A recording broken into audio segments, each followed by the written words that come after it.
Grand Theft Auto basically deals in the currency of controversy. And because of that, a lot of dumb people overreact to the games. That's why gameranx is bringing you the top 10 dumbest Grand Theft Auto controversies.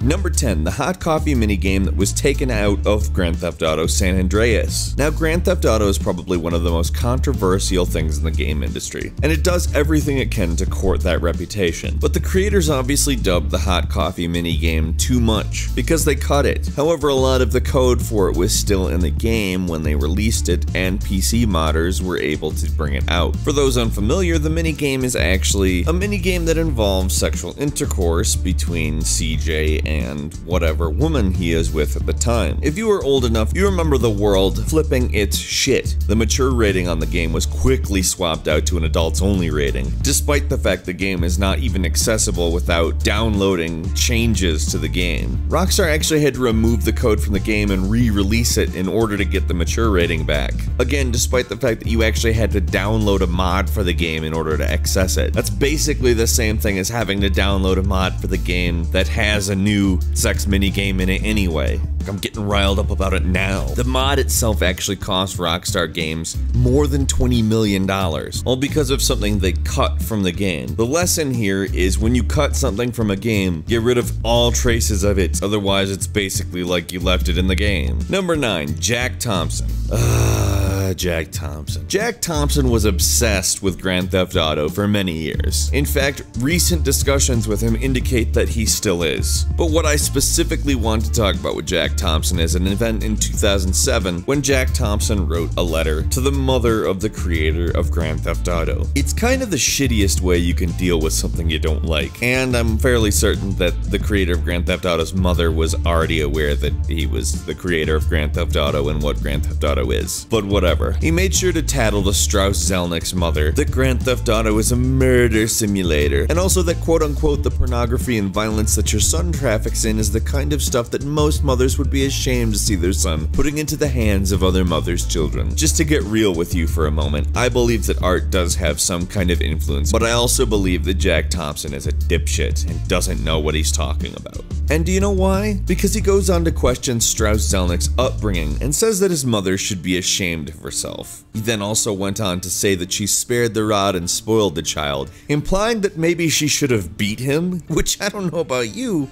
but I think it's fucking bullshit. Number 8, the torture scene. In Grand Theft Auto 5, there's a mission called By the Book, in which players are ordered by the FBI, who is essentially using their power to force you to do things that maybe you wouldn't have done otherwise. Yes, I'm implying that most criminals wouldn't otherwise torture people, well, except maybe Trevor. Trevor didn't seem to care. In fact, that's kind of why people didn't really like it so much outside of the Grand Theft Auto community. The mission was actually supposed to be satirically critical of the use of torture to gain information from suspects. However, being Trevor kind of basically made it into a comedy scene, a lot of people didn't appreciate that part and felt it kind of derailed the satirical elements of the scene. However, if people worded it that way, this really wouldn't be controversy, it'd be criticism. And there's a big difference between the two. One is perfectly welcome to criticize something, whereas controversy is usually people acting like a bunch of assholes because their fifis got hurt. What I had described up until now falls under the criticism category. Where I went though falls squarely into the controversy category. People flipped out over this. I remember people saying that Rockstar employees should actually be tortured over these scenes. And oh sure, that definitely resolves the issue of torture. You know, torturing artists. I don't know, Grand Theft Auto really is a lightning rod for the worst types of controversy on both ends. Number 7, the treatment of certain ethnic and racial groups. If you remember in Grand Theft Auto Vice City, people weren't too happy about the depiction of Cubans and Haitians. Cuban and Haitian advocacy groups argued that the game might incite violence against members of both of their communities, specifically because it dehumanized and encouraged the killing of members of either gang. A lawsuit was actually filed over the issues, and Rockstar didn't win it. Number 6, full frontal nudity in Grand Theft Auto The Lost and the Damned.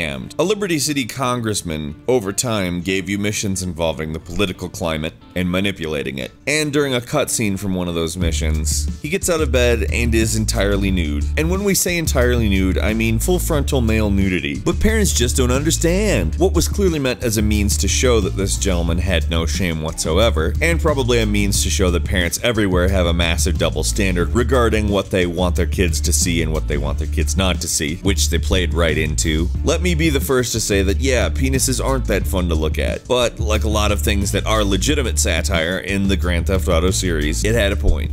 Or should I say, tip. No, I shouldn't. Number 5. Australia. In 2008, Grand Theft Auto 4 was on its way, and Rockstar had confirmed that the version released there would not be edited in any way. Oh, but that turned out not to be the case. In order to get the MA15+ rating, the company actually had to produce a special version of Grand Theft Auto 4 that specifically complied with the Australian classification system, meaning it was edited. Now, nobody was really that happy about this, and the reason for it is probably because they had said that it would not be edited. Now, I'm not from Australia, but I know when somebody tells me something and then goes back on it, I like to throw a boomerang right through their face. That's not a censored video game. This is a censored video game. Number 4, mothers against drunk driving. Okay, so in Grand Theft Auto, there's drunk driving. I think we all know that. And mothers against drunk driving, not a big fan. They actually said drunk driving is not a game and is not a joke. Drunk driving is a choice, a violent crime, and it's also 100% preventable.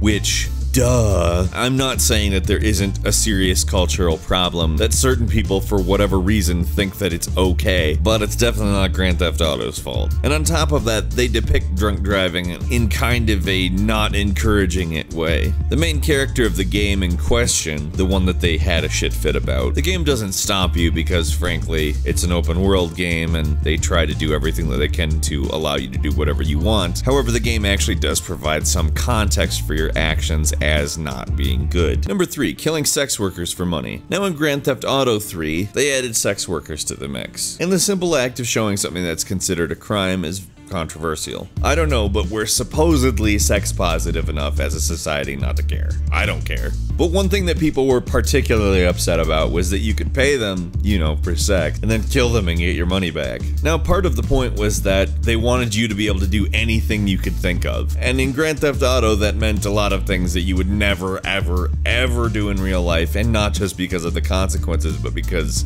frankly, it's wrong to kill people. Now, people really like to get pissy about this, in particular. And I'm not gonna try to excuse it, because it's your right to feel however you want to feel. But I think a lot of people objected to this specifically not because of the killing aspect of it, but just because there are sex workers in the game. Which I think is kind of fucked up, because having sex versus, you know, death. Number 2, a guy named Ryan Chinnery was arrested in the UK on charges of a series of attempted rapes and bodily harms. Most people surrounding the case seem to try to make it come off like the Grand Theft Auto games influenced his actions. However, the entire Grand Theft Auto series, and I say the entire Grand Theft Auto series, from 1 to 5, has no events, story or not, that include sexual assault. There are a few brief mentions of it, but out of all the things that one would try to say Grand Theft Auto influenced, sexual assault, actually not a valid one because it never truly even deals with the subject.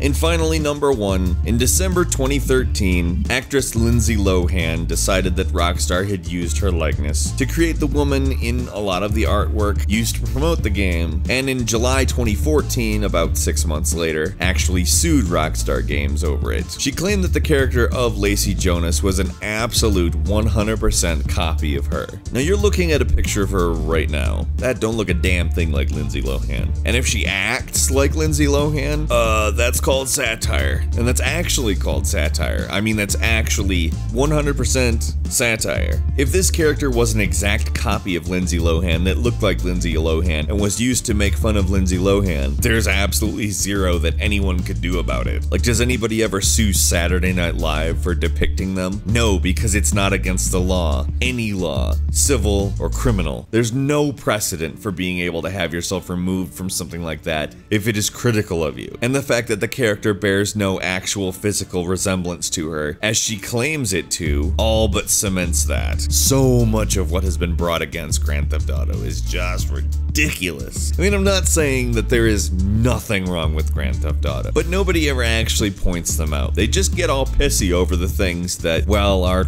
clearly engineered for people to get pissy over. In fact, I'm shocked that they still take the bait for it in 2015, but they do. The next Grand Theft Auto is going to be incredibly controversial. Despite despite people knowing exactly what Grand Theft Auto is and what it does, and not realizing that if they have any legitimate problems with the game, flipping the hell out about it isn't really how to fix it. The latest example of this is BBC's made-for-TV movie about the creation of Grand Theft Auto. What exactly is this random made-up bollocks? What's your favorite controversial moment in Grand Theft Auto history? Leave us a comment to tell us. Also, don't forget to click the like button, it helps us immensely. Subscribe if you haven't already, because we upload daily videos and the best way to see them first is that subscription. We thank you a whole lot for watching this video, and any of our videos for that matter. As always, we will see you next time.